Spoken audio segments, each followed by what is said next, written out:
Bago ka pumasok sa buhay ng isang tao, dapat handa ka sa ugaling meron siya. At dapat malinaw sa'yo kung ano ba ang intention mo. Hindi dahil gusto mo lang siya kasi na-attract ka, napugian or nagandahan ka, or naputian ka lang sa kanya.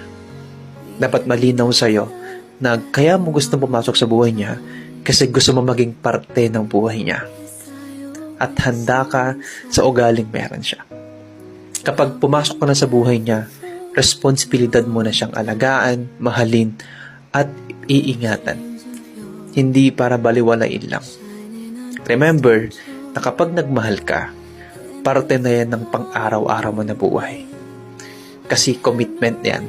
Hindi mo pwedeng baliwalain yung partner mo or hindi ka pwedeng umastang single lang kasi may jowa ka na o may partner ka na.